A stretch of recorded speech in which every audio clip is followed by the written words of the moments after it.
जय श्री माता जी। अंतर्राष्ट्रीय श्री महालक्ष्मी पूजा के तृतीय दिवस के प्रातःकालीन ध्यान में उपस्थित सभी सहयोगी भाई बहनों का हार्दिक स्वागत है।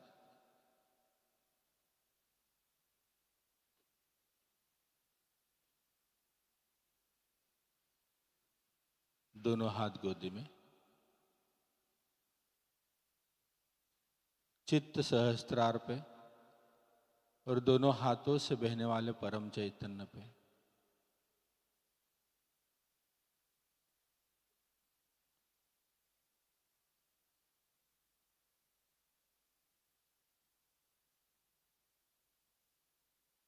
आंखों को धीरे से बंद कर लेंगे। पूर्ण हृदय से प्रार्थना करते हैं, परम पूज्य श्री माता जी, कृपा कर आप हमारे हृदय में पधारे। हम सभी आज के ध्यान में बैठना चाहते हैं। परम पूज्य श्री माता जी, कृपा कर आप हमें इसकी अनुमति प्रदान करें और आपको जैसा अपेक्षित है वैसा ध्यान हम सभी से करवा लीजिए।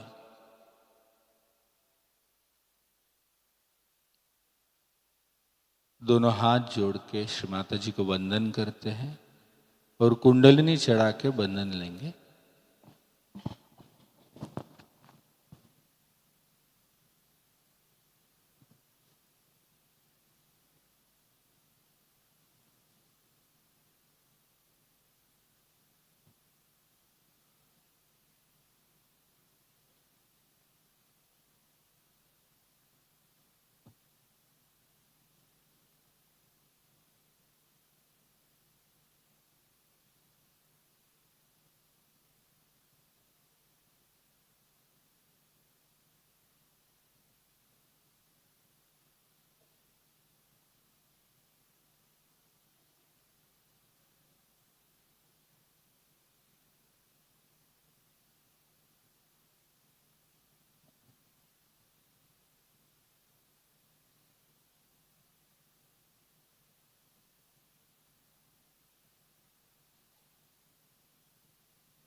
तीन महामंत्र तत्पश्चात श्री गणेश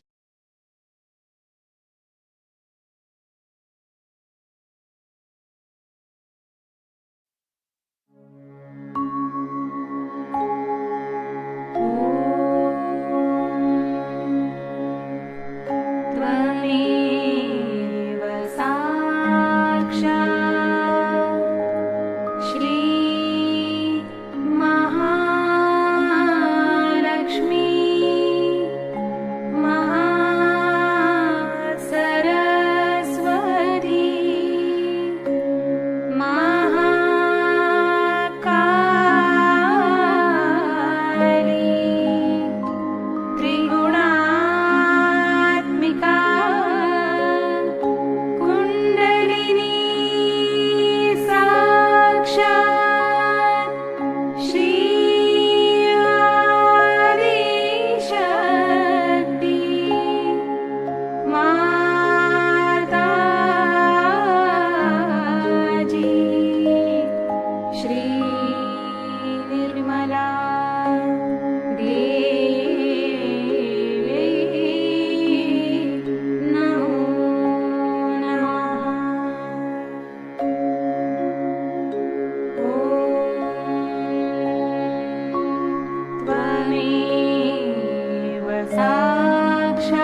नाड़ी संतुलन के लिए दाहिना हाथ पृथ्वी माता पे, बाया हाथ गोदी में प्रार्थना करेंगे।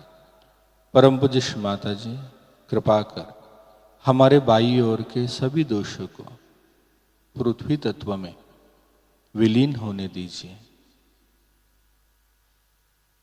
आपकी परम कृपा में हमारी ईड़ा नाड़ी को शुद्ध कर हमें शुद्ध इच्छा शक्ति प्राप्त हो जाए।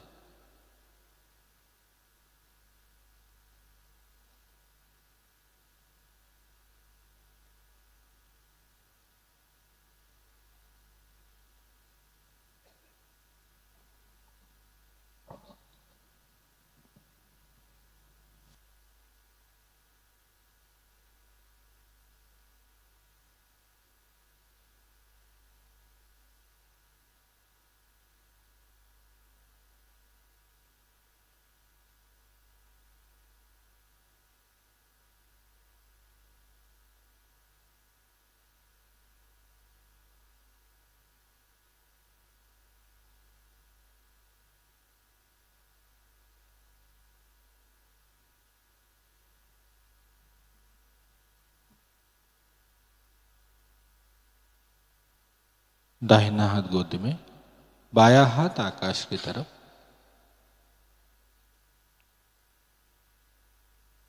परम पूज्य श्री माता जी कृपा कर हमारे दाहिनी ओर के सभी दोषों को आकाश तत्व में विलीन होने दीजिए।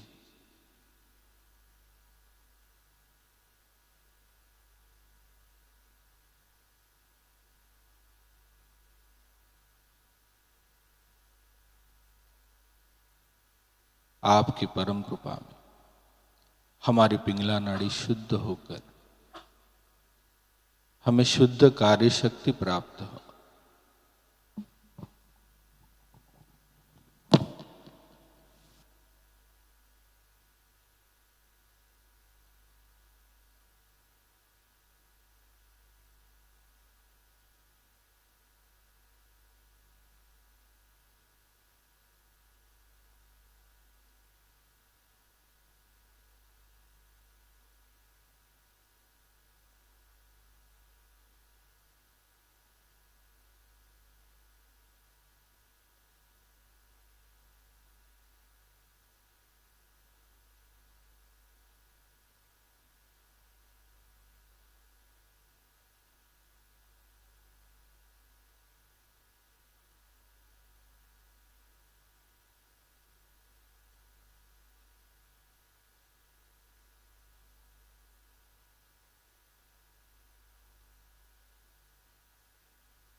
बाया हाथ गोदी में,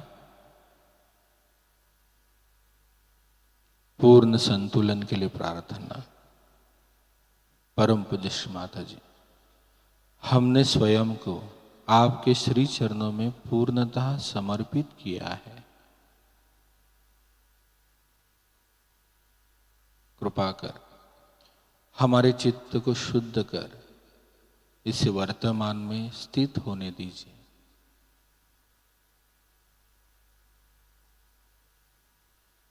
परम पूज्य श्री माता जी कृपा कर हमें पूर्ण संतुलन प्रदान कीजिए।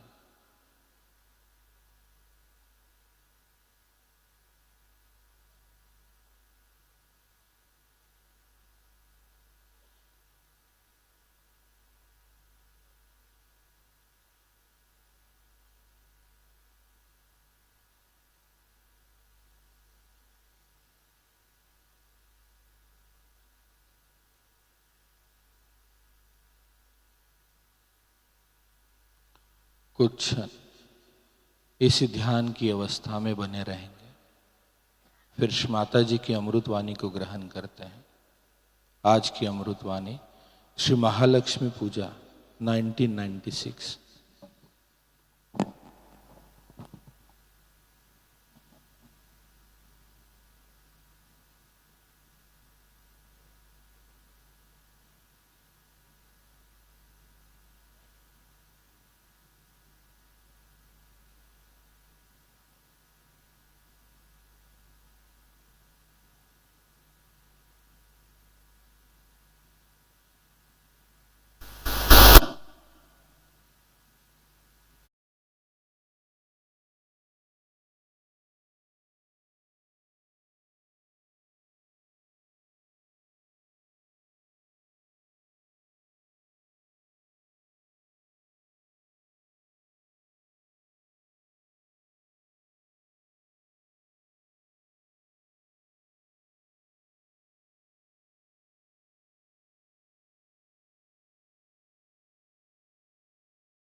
आसपास सहयोग बहुत जोर में फैल रहा है।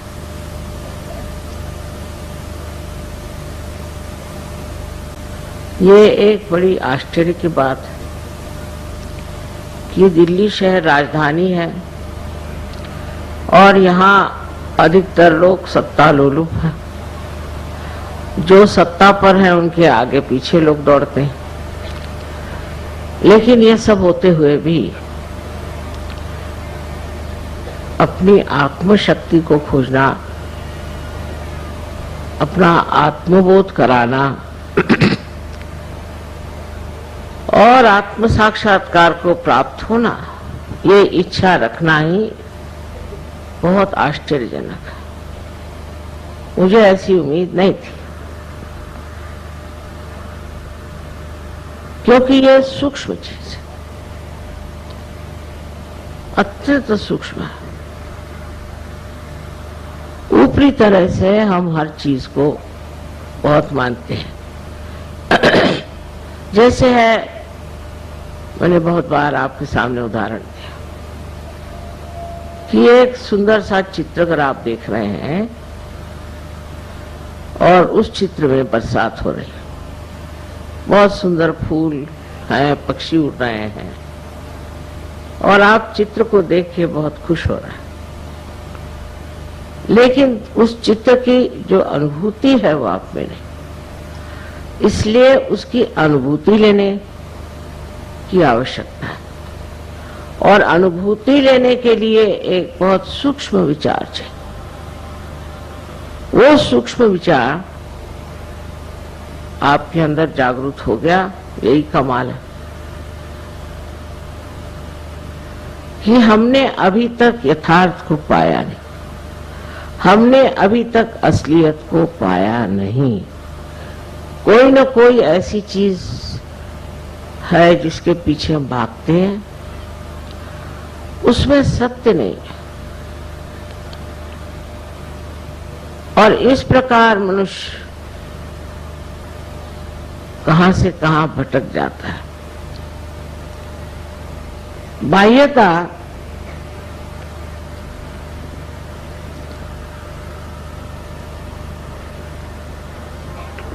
धर्म के अवलंबन में मनुष्य भागता है। मेरा ये धर्म है, मैं बड़ा ऊंचा हूं। दूसरा कहेगा मेरा धर्म है, मैं बड़ा ऊंचा। तीसरा कहेगा मेरा ये धर्म है, मैं बड़ा ऊंचा। और बहुत से ऐसे भी हैं जो कहते हैं कि जो हमको मिलना है हम ही पालेंगे, हम क्यों सहयोग करें, हम खुद ही से पालेंगे। इस प्रकार दो तरह के लोग देखे गए। एक तो जो अपने अहंभाव में खो गए और दूसरे जो हैं वो शरणागत होकर गलत चीजों में घुस गए। ये दोनों तरह की व्यक्तियां सूक्ष्मता में नहीं उतर सकते। उसी में उनको मौज आती, उसी में आनंद में है। एक सोचता है कि मैं तो बस इस चीज में पड़ा हूं, अब मैं बस रात दिन भजन कीर्तन सवेरे 4 बजे उठ करके पठन करते रहता हूं। एक साहब मुझे मिले थे, अभी जवान थे। मैंने उनसे कहा कि सहयोग में आने के लिए तुमको कुछ करना नहीं। पहले कुछ नहीं करने का। मैंने कहा कुछ नहीं करना। तो कहने लगा फिर सुबह से उठ के करना क्या? कुछ तो करना ही चाहिए सुबह से उठ के। तो ये जो भावना हमारे अंदर है कि हमें अपने को प्राप्त करने के लिए, अपने को जानने के लिए कुछ करना है, सो गलत है। ये तो आप लोग जान गए कि बगैर कुछ किए ही आप सहज को प्राप्त हो गए। अब दूसरे अहंकारी हैं जो सोचते हैं कि हमको क्या करना, हम ही इसको खोज लेंगे, हम ही इसे पा लेंगे। तो उनकी तो बात छोड़ ही दीजिए। उनसे भिड़ने से अपनी खोपड़ी खराब करने से कोई। और दुनिया में सभी लोग होंगे ऐसे, ये भी सोचना मेरे ख्याल से गलत बात है। बहुत से लोग लेकिन इस कलयुग में परिवर्तित हो जाएंगे।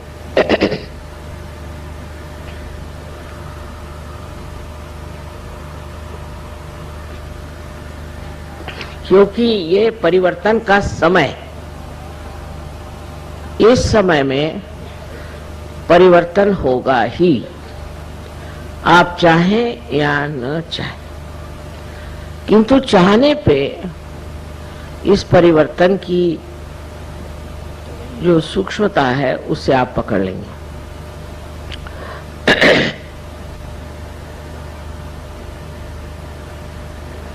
उदाहरण के लिए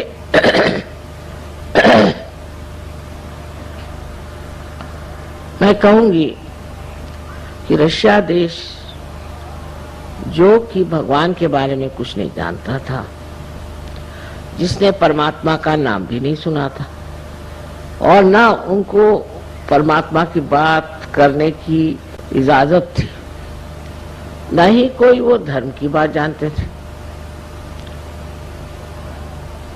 और बड़ी ताड़ना में, बड़ी कठिन समस्याओं में वो बेचारे बंद थे, घुट रहे थे।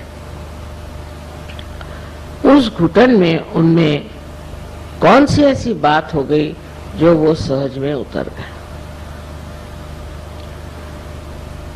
किस बात के कारण ये लोग एकदम से सहज में आ गए? वो बात है जिसे हम कहते हैं कि अपने को पहचानना।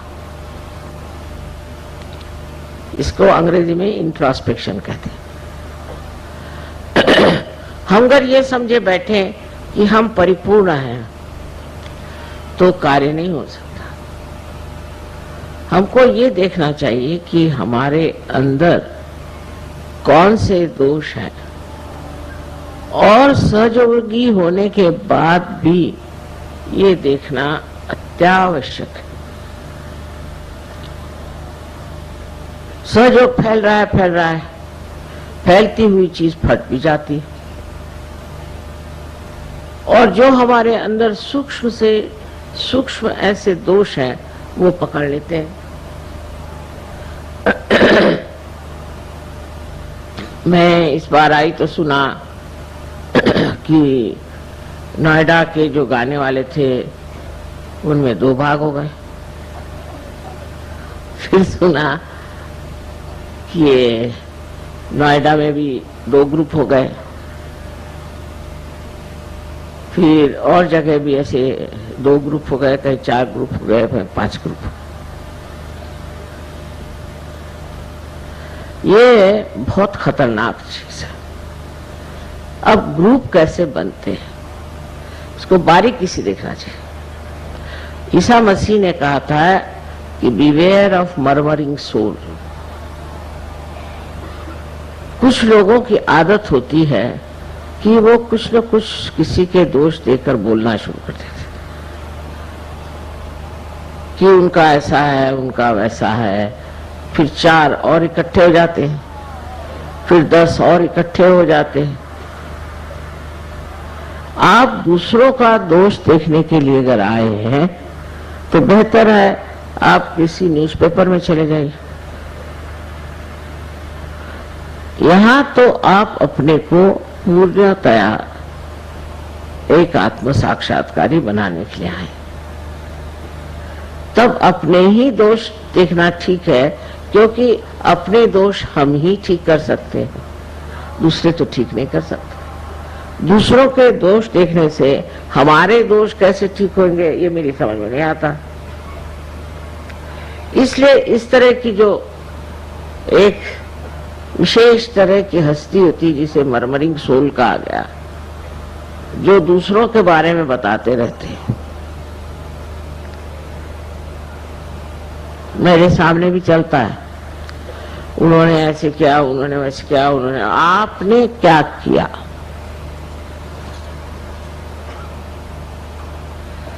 ऐसे चक्कर चल पड़ते हैं। इसलिए जब सहयोग बढ़ता है तो उसके साथ ये भी देखना चाहिए कि वो तितर बितर न हो जाए, उसकी घनिष्ठता बढ़ती रहे।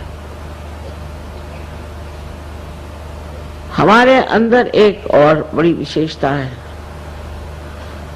कि सहयोग का जो नाटक है उसमें लोग सोचते हैं कि लीडर माने हम लीडर हैं, वो लीडर है, वो लीडर। एक मजाक है। लीडर वीडर है क्या? कुछ नहीं। लेकिन उसके लिए लड़ाई झगड़ा। दिल्ली शहर में रहते हैं ना, तो यहाँ के लोगों को देख करके आपको भी यही सूझता है। ये सब नामधारी है, इसमें कोई खासियत नहीं।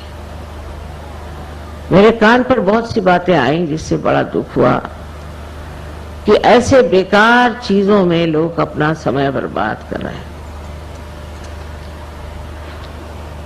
जिस तरह से रशिया में हुआ है वैसा होना शायद यहाँ संभव न हो, क्योंकि हम लोग अमन चैन से हैं, सब कुछ ठीक ठाक है, ऐसा कोई दबाव हमारे ऊपर नहीं। तो जिनके पास कोई काम धंधा नहीं है वो ऐसे ही धंधे करते बैठते हैं, इधर से उधर बात लगाओ, उधर से उधर बात लगाओ। तो एक दूसरों की स्पर्धा करना या जलना इस सहयोग में हो ही नहीं सकता। अगर ये सब कुछ आपको हो रहा है तो आप समझ लो अभी आप सहज के दर किनारे भी नहीं।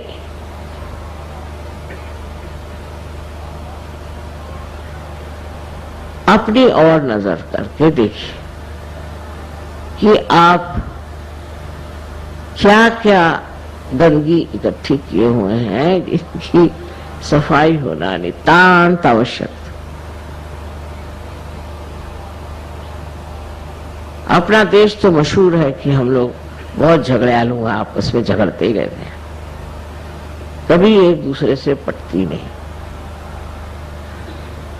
और हम तो कहते हैं ये प्रेम की महान शक्ति है। इस महान शक्ति में भी अगर यही कार्य हो रहा होगा तो आप में सूक्ष्मता कैसी आएगी और आप उस परमानंद का अनुभव कैसे लेंगे, मेरी समझ नहीं आता। तो ऐसे अगर कोई बड़बड़ाने लग जाए तो उससे कहना चुप रहिए, हमें सुनना नहीं है। एक दूसरे की बुराई अगर कोई सहयोगी करे तो वो दोनों ही सहयोगी नहीं है, सुनने वाला भी और सुनाने वाला भी। और इस प्रकार जब हम अपने को स्वच्छ कर लेंगे तो एक बहुत सुंदर सहयोग का अभियान हो जाएगा। फिर आप अनेक लोगों को प्यार कर सकते हैं, अनेक लोगों में आत्मदर्शन हो सकता है।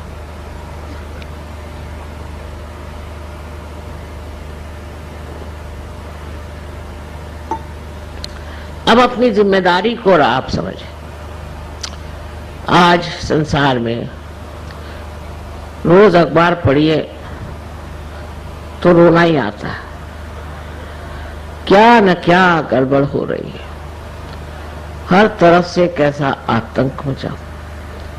ऐसी समय में आप संत हो गए, आप आत्म साक्षात्कार हो गए, आप इतने ऊंचे स्थान पे चले गए। अब आपकी जिम्मेदारी ये है कि ये जो कुछ गड़बड़ियां हैं इसको अपने आत्मबल से रोक लो, इसे ठीक करें। आपको लड़ने झगड़ने की किसी चीज की जरूरत नहीं है, क्योंकि आपके अंदर वो आत्मबल है जिस बल बूते पर आप ये जो तनाव, जो झगड़े, जो आफते आज अपने देश में हैं उन्हें पूरी तरह से आप ठीक कर सकते। दूसरी सहयोग की महत्ता ये है कि जो ये लोग अपने को आज तक समझे बैठे हैं कि वह हम कुछ भी करें, चोरी करें, चकारी करें, ये करें, वो करें, चल नहीं सकता। अब सब चीज जो है प्रकाशित होगी, सब चीज प्रकाश में आएगी। जो गड़बड़ करेगा वो प्रकाश में आएगा। इसलिए आपको सतर्क रहना चाहिए और ऐसे लोगों के पीछे जाने की कोई जरूरत नहीं।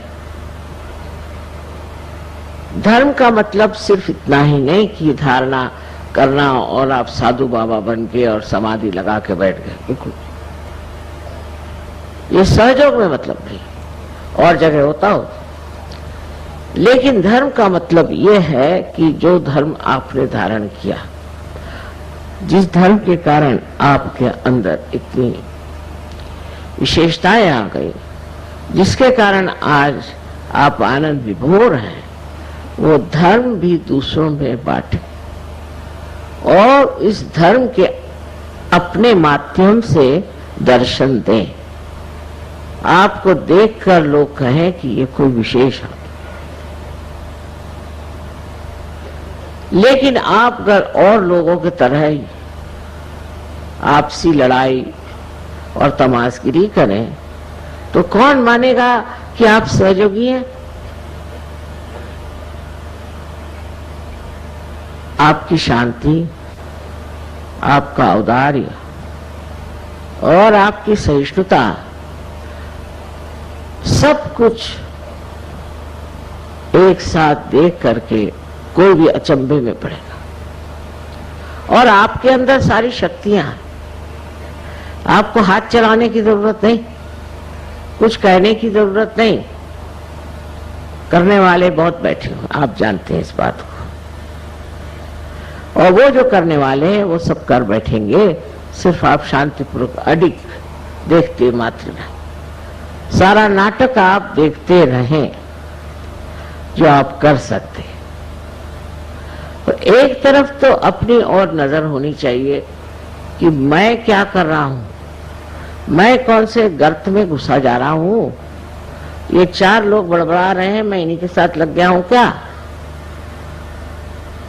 और दूसरी तरफ नजर बाहर कि मेरे कारण कुछ लोगों को लाभ हो रहा है कि नहीं, कि मैं अपने स्वार्थ के लिए सहयोग में आया। अब पहले से हालत बहुत ठीक है। शुरू में तो ऐसी चिट्ठियां आती थी कि बस मेरे माँ के बाप के फलाने के टिकाने के टुकाने के कुछ के उसको बीमारी हो गई, माँ उसे ठीक करो। सारे दुनिया के ठेकेदारी और सहयोगी भी बहुत लगे रहते थे। अब वो चीज छूट गई, उतनी खुदगर्जी खत्म हो गई। अब दूसरों के बारे में जरूर सोचने लगे, पर तो भी ये जिद है कि आपको तो आना ही पड़ेगा लखनऊ या कानपुर, आना ही पड़ेगा, या बाराबंकी तो आना ही पड़ेगा। लेकिन बाराबंकी से आप लखनऊ तशरीफ क्यों नहीं ले आते? मैं तो जगत में मारे मारे फिरूं, लेकिन आप 10 मील भी नहीं आ सकते हुजूर। ये भी कोई तरीका है? और उस पर बड़े सोचे कि बड़े पैमाने पे गदर हो जाता है। चलो भाई, मैं जहां कहते जाने को तैयार हूं, पर हर जगह तो मैं नहीं जा सकती हूं। तो मैं देखती हूं कि इसमें भी एक अहंकार तो नहीं कहूंगी मैं, पर एक चिपका हुआ सिक्का है कि हम लखनऊ में रहते तो लखनऊ, बंबई में रहते तो बंबई, और दिल्ली में रहते तो दिल्ली। अगर माँ एक मर्तबा दिल्ली नहीं आए तो सब लोगों की हालत खराब हो जाए। दिल्ली जरूर आए, और फिर लखनऊ जरूर आए, फिर बनारस जरूर आए, फिर कलकत्ते जरूर आए। ये मैं जब देखती हूँ कि आप इतने स्थानिक कैसे, लोकलाइज जिसको बोलते हैं, फिर कहेंगे कि नहीं आप नोएडा ही है, नोएडा नहीं आते तो और कोई यहाँ गली कूचे बहुत है वहां आ जाए। दूसरा रोना ये कि मेरे घर आपको आना है। अब इतनों के घर जाने के लिए कोई नया जन्म लेना पड़ेगा। इस पर भी बड़ी नाराजगी कि माँ आप मेरे घर आई नहीं, मेरे घर आके आपको खाना खाना है। फिर ये मेरा बेटा है, फिर ये मेरा पति है, मेरी पत्नी है, मेरा मेरा मेरा मेरा मेरा। जब तक ये ममत्व नहीं छूटने वाला तब तक आप सहयोग में कैसे उतरेंगे? ठीक है, आपकी जिम्मेदारियां हैं, उसको निभाओ, पर वो मुझ पर मत ला दो। मेरे बेटे को देखना ही चाहिए, मेरे बेटे को नाम दीजिए, फलाना ठिकाना। सुबह से शाम तक नाम देते देते मैं तो हार गई। मैं सोच रही एक डिक्शनरी बना लूं। ऐसा पागलपन चारों तरफ छाया हुआ है। अगर मैं कह दूं कि मैं नहीं आ सकती तो हो गया, मतलब फिर उसके बाद तो समझ लीजिए कि वो कहेंगे कि माँ हमारी क्या गलती हो गई, हमने कौन सा पाप किया। अरे भाई नहीं आ सकती मैं, इसमें कोई पाप नहीं है। तो ये बड़ी सूक्ष्म चीज है, इसको समझना चाहिए। ये चिपकी हुई चीज है आपके अंदर, ये मेरा तेरा। कबीरदास जी ने एक बड़ी सुंदर बात कही कि जब बकरी जिंदा होती है तो मैं करती है, जैसे हम लोग भी करते हैं। पर जब मर जाती है तो उसके दांत से धुनकनी की तांत बनाते हैं, और जब धुनकनी चलाई जाती तो कहते तू ही तू ही तू ही। जब तक ये तू ही का हमारे अंदर स्वर नहीं चलेगा, आप मुझे इसके लिए क्षमा कीजिए कि कोई भी काम आपके नहीं हो सकते।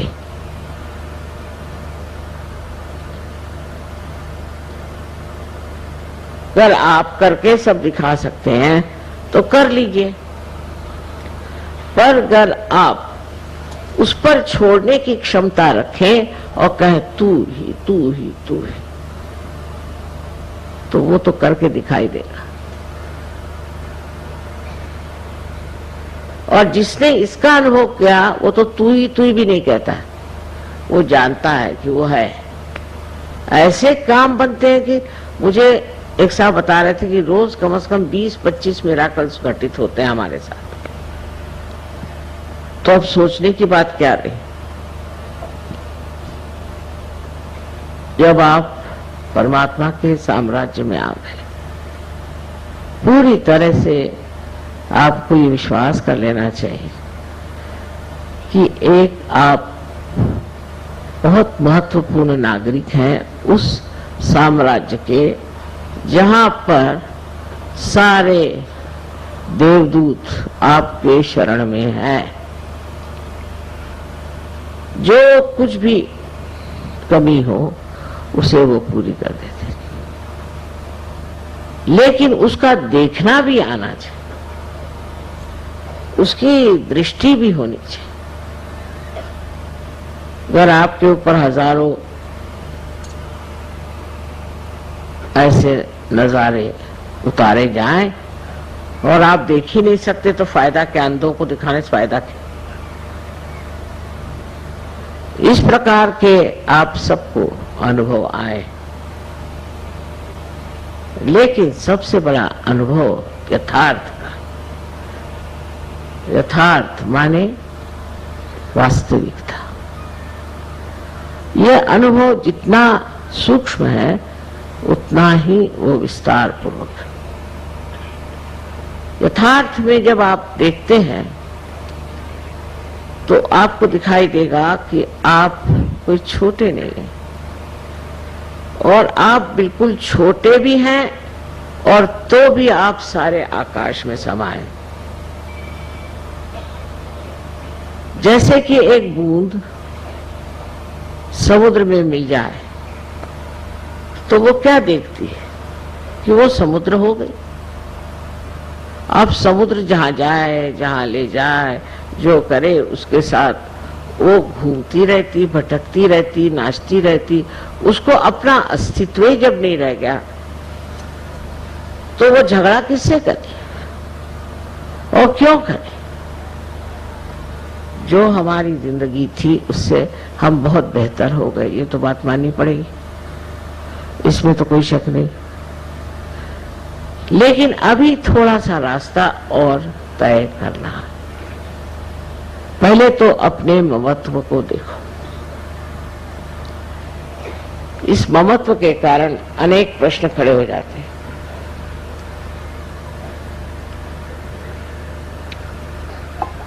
विदेश में पहले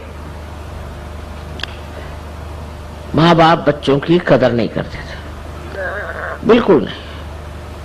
यहां तक कि वो चाहते भी नहीं थे बच्चे हो, और हो जाए तो जो चाहते थे कि मर जाए तो अच्छा। और जब सहज में आ गए तो चिपक गए बच्चों से, फिर उनके लिए बच्चों के सिवा और कोई सवाल ही नहीं रह गया, बच्चे ही सब कुछ होगा। अजीब चीज है, एक तरह से छूटे तो दूसरे को चिपक गए। और हमारे देश में तो ये चिपकन बहुत जबरदस्त है। हम लोग यही सोचते हैं कि बच्चों के करता धरता हम हैं।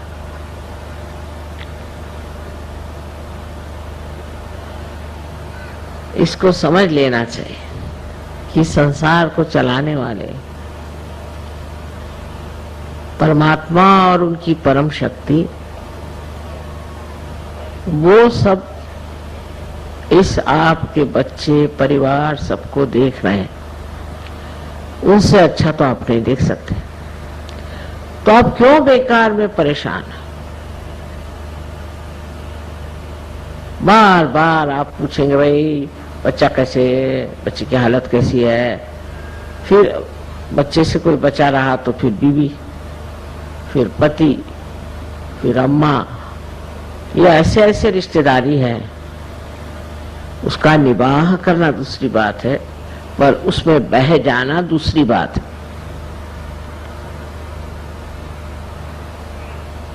इस ममत्व को तोड़े बगैर आप सहज की मर्यादाओं से बाहर नहीं निकल सकते। सहज की जो मर्यादाएं हैं वो इस तरह से बंधी हुई है। इससे ऊपर उठने के लिए आपको बहुत सी बातों की तरफ, स्वार्थ के पीछे भागने की कोई जरूरत नहीं। रात दिन स्वार्थ के पीछे भागेंगे, फिर आप सहजोगी कैसे?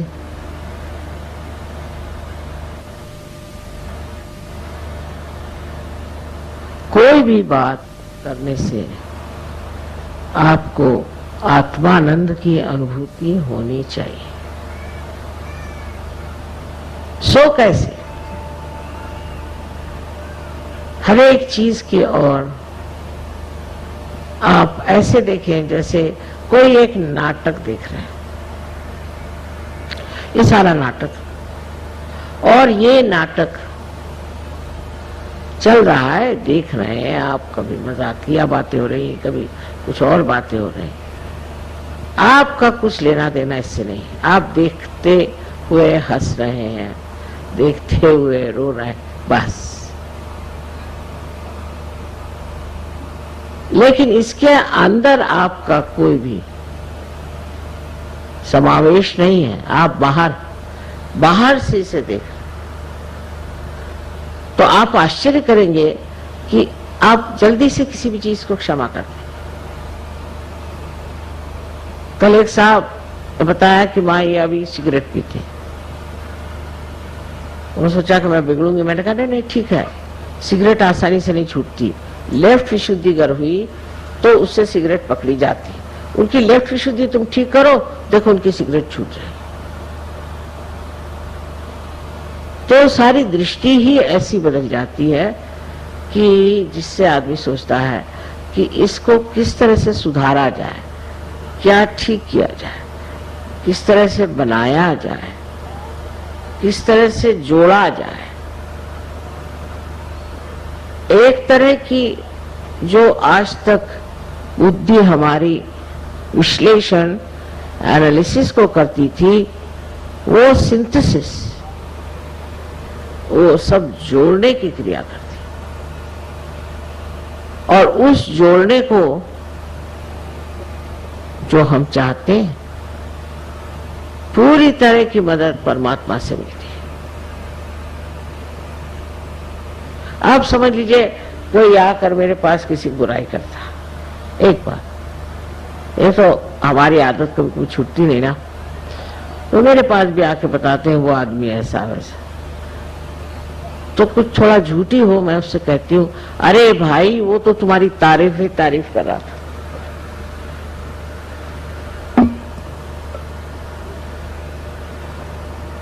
वो तो कह रहा था कि तुमसे अच्छा कोई आदमी ही नहीं है। दूसरे दिन देखती हूँ कि उसी आदमी के गले में हाथ डाल के घूम रहा है। जो कुछ बुराई देखी थी वो पता नहीं कहाँ गायब हो गई। ये बात समझनी चाहिए कि हमें एक दूसरों को जोड़ना है, और वो भी ऐसा जोड़ना है कि एक को शिकायत हुई तो सबको पता हो जाना चाहिए। यही कलेक्टिविटी है। एक को तकलीफ हुई तो सारी दुनिया दौड़े, क्योंकि हमारा ये समाज ये जीवित समाज है, मरा हुआ समाज नहीं। और इसके अंग प्रत्यंग जो है एक शरीर में बसे हुआ। बस इस उंगली को तकलीफ होती है तो सारे शरीर को तकलीफ होती है। इसी प्रकार हमें भी सोचना चाहिए। अब ये सोचने में ये हुआ कि हम पुरानी दिल्ली वाले अगर अलग हुए और नोएडा वाले अलग हो गए, फलाने वाले अलग हो गए, मैं तो सारे विश्व की बात कर रही हूं और आप यहाँ गले कूचे की बात करें। सारे विश्व में ये होना चाहिए कि एक को जरा सी तकलीफ हुई, एक देश में जरा सी तकलीफ हुई तो सारे देशों में इसकी हलचल होनी चाहिए। हो रही है, ऐसे नहीं कि नहीं होता। अब आपको बताऊं खुशी खबरी कि बहुत से जर्मन ऑस्ट्रिया में और जर्मनी में सहयोगी हैं, बड़े पहुंचे हुए लोग, तो वो निकले जाने इजराइल। मैंने कहा कहाँ जा रहे तुम लोग? माँ हम तो इजराइल जाए। क्योंकि बात ये हमारे जो बुजुर्ग हो गए उन्होंने उनको बहुत सताया, मारा पीटा, तो हम तो इजराइल जाते हैं। मैं कहा इनको कौन सुनेगा वहां भाई, ये तो जानी दुश्मन उन लोगों के। ये वहां गए और इजराइल देश को खड़ा कर दिया सहयोग।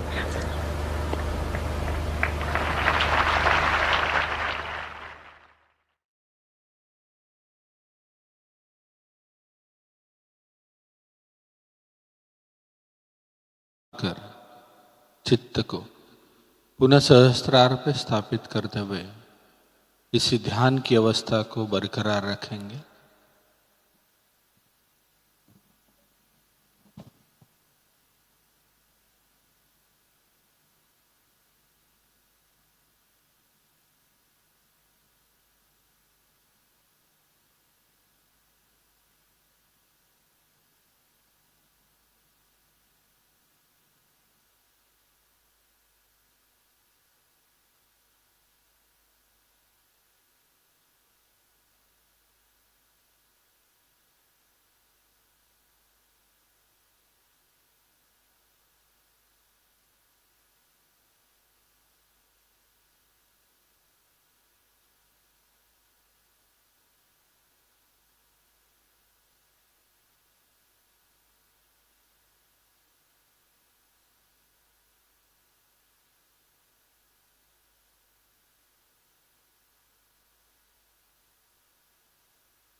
श्री आदिशक्ति का मंत्र। ओम त्वमेव साक्षात् श्री आदिशक्ति माता जी श्री निर्मला दिव्यै नमो नमः। प्रार्थना करते हैं। परम पूज्य माता जी, कृपावंत होके आपने हमसे आज का सामूहिक ध्यान करवा लिया। आज के ध्यान में हमें चैतन्य से आशीर्वादित किया, इसलिए हम सब आपके शतशः ऋणी हैं। आज का यह सामूहिक ध्यान हम आपके श्री चरणों में समर्पित करते हैं। आज के ध्यान में जो अमृत बोध आपने हमें दिया है वह आपकी परम कृपा से हमारे अंदर घटित हो जाए। परम पूज्य माता जी, आज सुबह 10:30 बजे पीके सालवी अकादमी नागपुर यहाँ पे आपका श्री महालक्ष्मी स्वरूप में पूजन आयोजित किया गया है। कृपा कर आपका यह पूजन करने की पात्रता आप हमें प्रदान करें और हमें आशीर्वादित करें।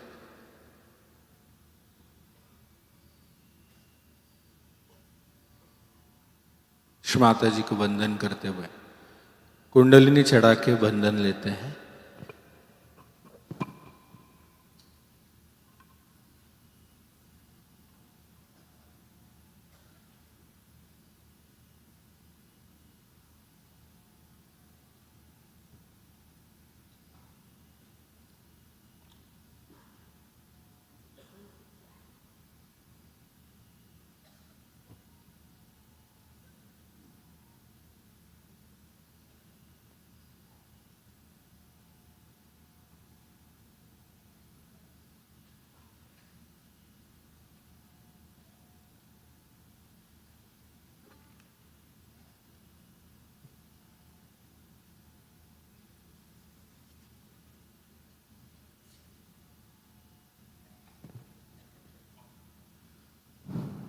ध्यान की इसी अवस्था में हम सहज वाद्य संगीत का आनंद लेते हैं।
जय श्री माता जी। सहज वाद्य संगीत का आनंद लेने के बाद 7 से 8:30 बजे तक चाय और नाश्ते का प्रबंध किया गया है। उसके बाद ठीक 9:30 बजे मेन पूजा पंडाल में म्यूज़िक प्रोग्राम होगा और ठीक 10:30 बजे अंतर्राष्ट्रीय श्री महालक्ष्मी पूजा होगी।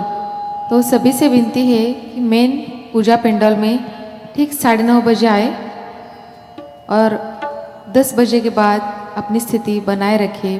पूजा के लिए खुद को स्थिर रखें। जय श्री माता जी।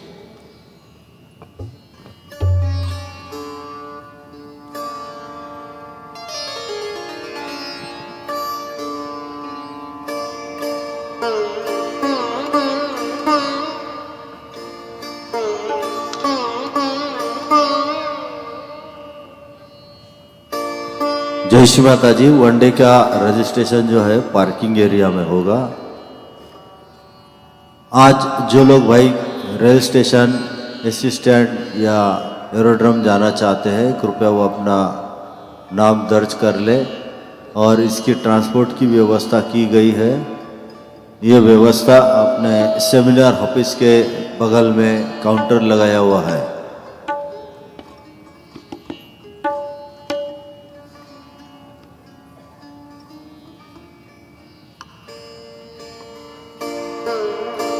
ट्रांसपोर्ट के लिए जो पासेस है उसकी व्यवस्था कैंटीन में की गई है।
जय श्री माता जी।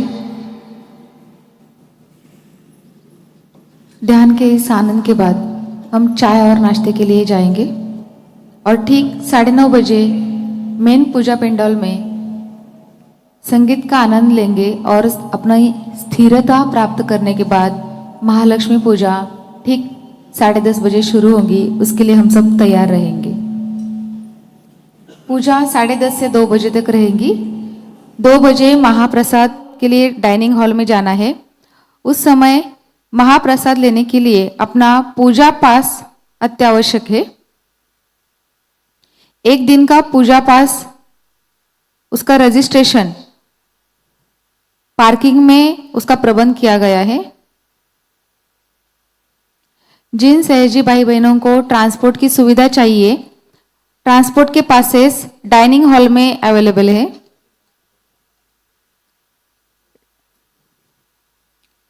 ट्रांसपोर्ट के पासेस डाइनिंग हॉल के बगल में है।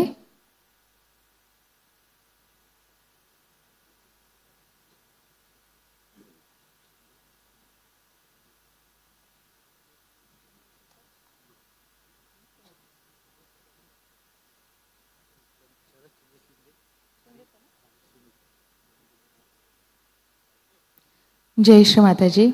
आज जिनके माध्यम से हमने सहज वाद्य संगीत का आनंद लिया। शरद चंद्र शिंदे और सुमित दादा, इनको पूरी सामूहिकता की ओर से धन्यवाद। जय श्री माता जी।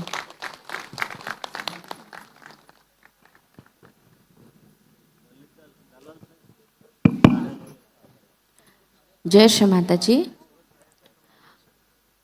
After this blissful meditation and instrumental, we will be enjoying our breakfast and tea at the kitchen hall from 7 to 8:30. Post that, exactly at 9:30, we have to gather here. A musical program is going to be conducted here. Post that, exactly at 10:30, Shri Mahalakshmi Puja will be performed here. Everyone is requested to be seated in the Puja Pandal by 10 o'clock. Here are some more announcements. One-day Puja passes are available at the registration counter, which is near the parking area. Sahaj Yogis who wants the transport facility can get their transport passes available near the dining hall. And today, to get the Mahaprasad, wearing the Puja pass is mandatory. Kindly note that. Jai Shri Mataji.